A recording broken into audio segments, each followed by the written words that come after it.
Oh boy. Hey guys, welcome or welcome back to my fucking channel. I'm feeling a little giggly right now, a little weird. If you only knew how many times I've sat down and recorded a video for YouTube just to script it. It's been like 4 times in the past month at least. I feel like it's at least 6. I've admittedly become a little overly self-conscious when it comes to my YouTube channel instead of just talking my shit and not giving a fuck. So, by the title, clearly you know what the fuck I'm talking about. Kanye West, or I guess Ye West, but I'm gonna call him Kanye because Ye West, I don't understand the name, it's so fucking weird to me. There's my alcohol, right there, right over there. That looks kind of bad. I'm good.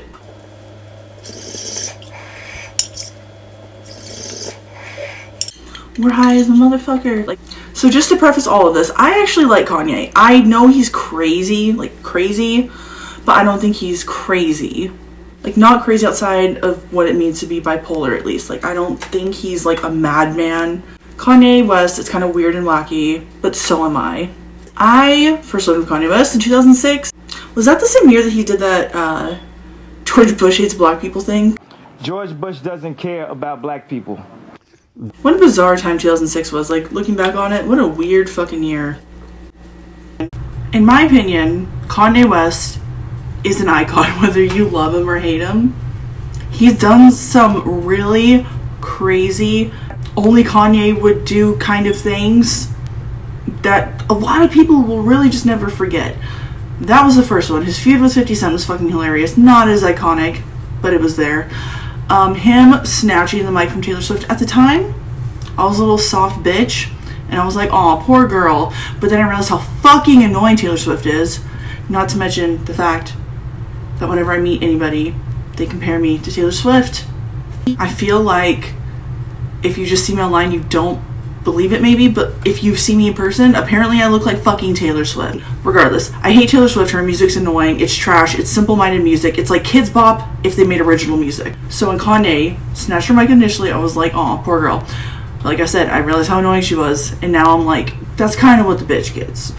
How many times has that phrase? Yo, Taylor, I'm really happy for you. I'm gonna let you finish.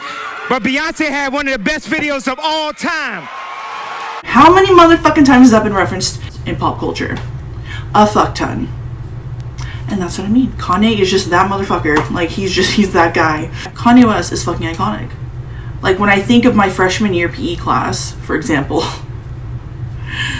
back in 2009, my PE teacher was from Poland, and I think she was a little bit of a predator, but I'll save that for another video. She would always play, on days we had to go in the gym, she would always play Kanye West and Lil Wayne.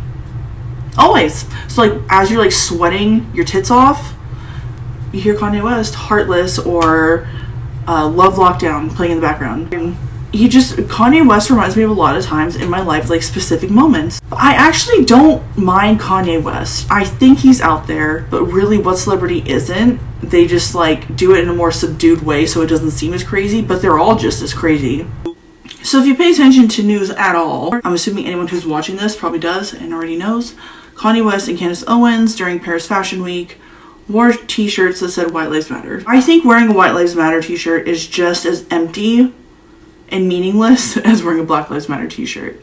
I don't think it was a positive thing. I think it was just as equally empty. I can't think of a word that better describes what I feel about that.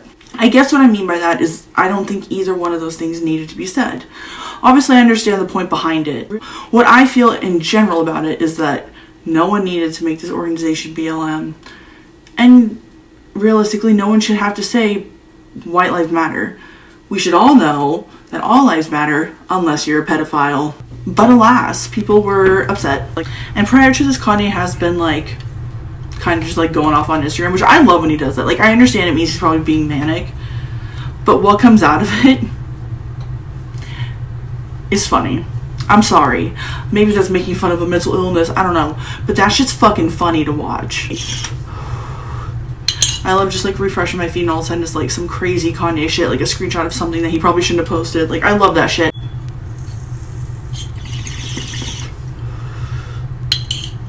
Isn't this cute? So back to the point. I'm getting distracted. Kanye West went on Tucker Carlson. Let's fucking talk about it. So just to be clear, in case you didn't know, or in case you forgot, I am not a very religious person, like by any means. Meaning that a lot of what Kanye talks about is God or religion is the topic, and I'm not going to talk on those unless I feel like there's a bigger point to it. But with saying that, of course, one of the first things Kanye does within 4 minutes of this interview is compare himself to a biblical figure. You know, God builds warriors in a different way. I don't know if it's because of me being born in Atlanta and growing up on the south side of Chicago that, you know, he made me for such a time like this. It's like with David, you know, he tended to the sheep, but while he was out there, he had to fight all kinds of animals. So when it was time for Goliath to come, he thought because he was a sheep herder that he didn't have the skill set to take down Goliath. And the thing that I have is the position, I have my heart, but the number one thing is we have God on our side. And for the people, even if you don't believe in God, God believes in you. And when I was watching this, I really wanted to know what people who are religious think about that. Is that offensive, or is that like okay? If you're religious, please let me know your thoughts and feelings on him doing that. He says an iconic line, which again, I'm not religious, but this line I feel like is going to be one of those Kanye lines that is heard for a long time. I really don't care about people's responses. I perform for an audience of one, and that's God. I'm starting to see why they want to make you be quiet. This interview is all over the place, honestly. I began talking about why Kanye supported Trump. Like, what did he like about Trump?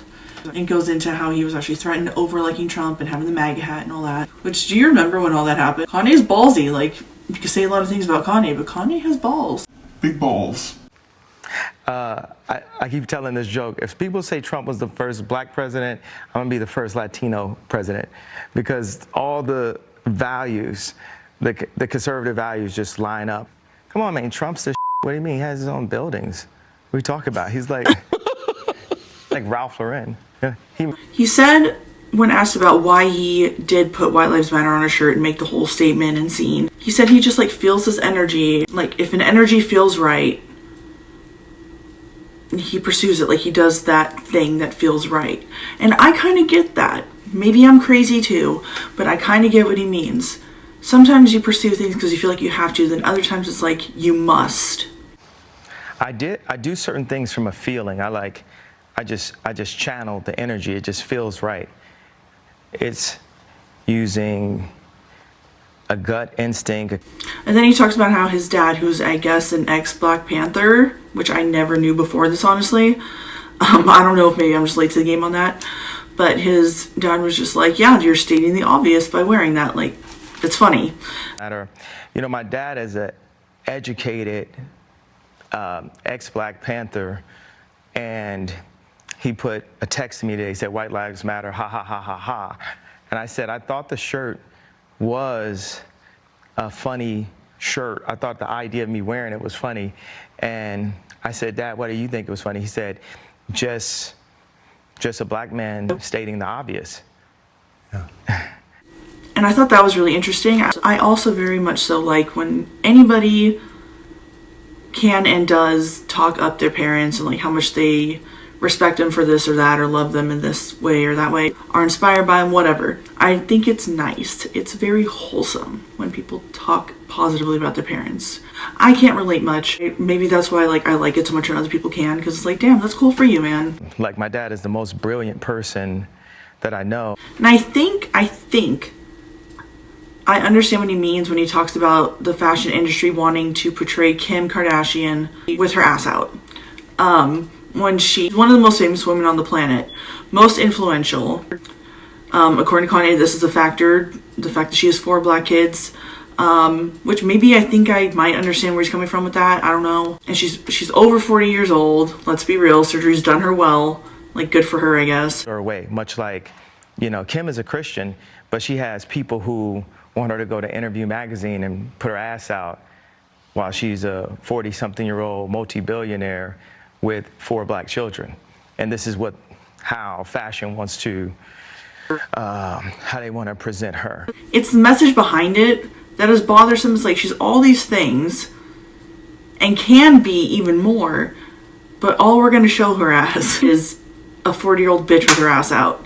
Like, that's all she can be summed up for, according to the fashion industry. I think that's kind of what he is meaning by that, I think. I feel like he loves Kim, but he hates the situation he's in. And he talks about how the media basically called him crazy for buying the house right next to Kim, which, let's be real, these houses and yards where they live are fucking ginormous and very spaced out due to the ginormous fucking yards. He bought the house right next to Kim Kardashian, and the media called him crazy, called him a stalker, when all he wanted to do was make sure he was able to see his kids often. Because, you know, the media ridiculed me for getting the house next door to Kim to see my children. And they even said that I was stalking her and her new boyfriend because I bought the house next door to see my children. And he said that multiple times, but no one listened to him about that. I understand that. I don't think he was stalking her. I genuinely think he wanted to be able to have easy access to his own kids. Well, what's wrong with that? And this is my favorite part, when he brings up the fact that America as a whole promotes obesity and says it's not unhealthy. Because the media wants to put out a perception that being overweight is the new goal, when it's actually unhealthy. Yes. Let's get aside the fact of whether it's fashion and vogue, which is not. Let's just, or if someone thinks it's attractive, to each his own. It's actually clinically unhealthy. He even says, like, despite whatever your preferences, because, like, I think we all know someone who likes really big girls. Despite preference, objectively being morbidly obese, shocker, isn't fucking healthy and really shouldn't be promoted. Wow. Fucking mind-blowing concept, right? Super hot take, so unreasonable. God forbid. He brings up something that I actually remember very clearly when it happened. Lizzo started working out and lose weight, and the internet jumped on her fucking asshole for it. My good friend Lizzo. Lizzo works with my trainer, a friend of mine, Harley Pasternak. When Lizzo loses 10 pounds and announces it, the bots, that's a term for people, like, it's like telemarketer callers, like on Instagram, they attack her for losing weight. And so she had to, like, try to clarify and make up for it. Hey, so I've been working out consistently for the last 5 years, and it may come as a surprise to some of y'all that I'm not working out to have your ideal body type. I'm working out to have my ideal body type. And you know what type that is? None of your fucking business, because I am beautiful, I am strong, I do my job, and I stay on my job.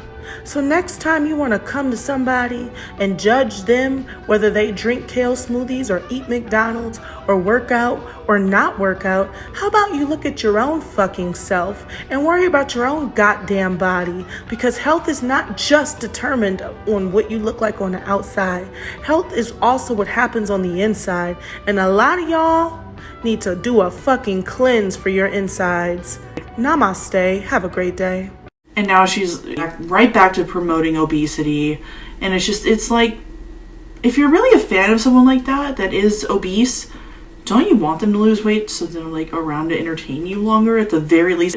On the most, like, selfish level, wouldn't you at least want that for that reason? I just don't get people these days. And I find it funny that people are like, oh my god, how dare he be so against fat people and people being fat.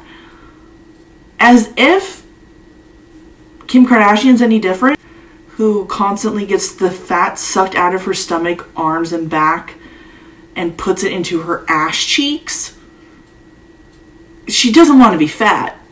I remember, I don't know how long ago it was now, when it came out that Kanye got liposuction and Wendy Williams ripped into him for it now. Which, by the way, have you heard about what's going on with Wendy Williams? Some crazy shit. It's bizarre to me that people are giving him so much flack for that, when it's like, really? Like, you'll follow Kim Kardashian, be on her side? She doesn't like fat people either. Like, do you remember her at the Met Gala? She had to lose so much weight suddenly to fit into Marilyn Monroe's dress, because, by the way, she wasn't actually fat.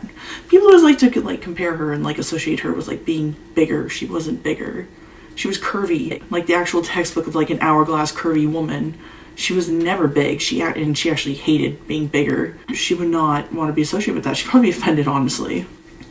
This part got me. Imagine being married to somebody for as long as you're married. I think it was like 7 or 8 years, Kim and Kanye, and not finding out until you're like splitting up how close your significant other has been with the Clintons the whole time. Chills. It was wild that I didn't know how close my own wife was to the Clintons. I didn't know, you know, I didn't realize it at the time. That you were married to her. And well, I was married to her. How close was she to the Clintons? I mean, cell phone away, like, or hey, tell Ye to say this away, or hey, go out and use your platform to push the vaccination away. I mean, not away, but Do you feel like at times you were manipulated by political forces through your wife? Attempt manipulation. But yes, there was some manipulation. Me not saying I like Trump was a form of a manipulation. For sure. Yeah. It was so weird that was like a secret. Like, Kanye obviously knew that, like, they kind of knew her, but he probably thought it was, like, for publicity reasons. He didn't think that, like, they, like, exchanged phone numbers and, like, could get in contact with Hillary Clinton, like, at the drop of a hat. That's scary. Fuck that. He mentions that he went out to lunch with Ivanka and Jared Kushner and Josh Kushner earlier this year, and that he loves Ivanka, but fuck Jared and Josh. He thinks that the peace treaties, specifically in Saudi Arabia, were made for profit. Sitting with Jared and sitting with Josh and finding out other pieces of information, I was like, wow, these guys might have really been holding Trump back and being very much a handler right then. They love to just look at me or look at Trump like we're so crazy and that they're the businessmen. So when I think about all of these things that Jared, you know, somehow doesn't get enough credit for with his work. And what is it? His work in Israel or his work in Palestine? What is this? You know where he made these peace treaties? Where was that? Do you know the facts on this right here? So I'm like... I think that was between Israel and some of the Arab nations. I just think it was to make money. I don't know. Is that too heavy-handed to put on this platform? No, that's your opinion. We're not in the censorship business. Okay, thank you. Honestly, this has been a headline apparently after I looked into it. I realized that there's some weird, sketchy deals, and I'm not gonna lie, that happened around the peace treaty and then Jared Kushner's fund. Apparently, for months, Jared Kushner's had Democrats coming after him because of the investment fund he set up after leaving the White House that shortly after accepted a $2 billion donation from Saudi Arabia. Well, technically from the Saudi Public Investment Fund, which is controlled by the Crown Prince, apparently. This is all new information for me. But apparently for Saudi Arabia, $2 billion is a very big deal. Most people in the government type thing they have set up were actually against it, and the Crown Prince went against everybody's best judgment and just decided to go forth with putting that $2 billion into that investment fund anyways. And people, I guess, weren't happy about it. They called it excessive. Also, I kind of understand this. Like, it was a brand new investment fund, so it's not like it was, like, established or known for doing anything. And it's still kind of unclear what the investment fund is for. I tried to find, like, any kind of source. And I'm sorry, I'm not trying to shit talk anyone in the Trump family, but, like, this isn't my fault. Don't be fucking sketchy. I don't know. It was basically, it's still technically in its infancy of being a fund, so it's a very big risk for the country to put so much money towards that specifically. The fund as a whole, still right now, claims to have $2.5 billion in it, which means literally most of it came from Saudi Arabia, which just makes it seem weirder, especially when no one really knows what it's for. And I'm starting to believe, because Kanye clearly, you can tell he doesn't know any of this, but still somehow is able to figure out, just based on character judgment in the moment, that shit was done for a reason and was not done for necessarily righteous reasons. I said this about Trump before. It's like an instinct for them to be able to sniff out certain things or just kind of somehow instinctively know how something's gonna go or why it was done. It's very weird to me. And maybe that's their bond, I don't know, but I just feel like he kind of has that too, even if he doesn't know why. I feel like Trump's a little smarter, but I feel like that instinct, weird, predictable thing that they have going on is very similar. So I think that's basically it. All of the more like interesting parts that I felt like talking about, I think I talked about them all. So with that said, I hope you liked the video. Thank you for watching. If you liked it, give it a fucking like. If you didn't, suck a dick. Subscribe. Kanye would do it. I'll see you. You'll see me next time. Bye, guys.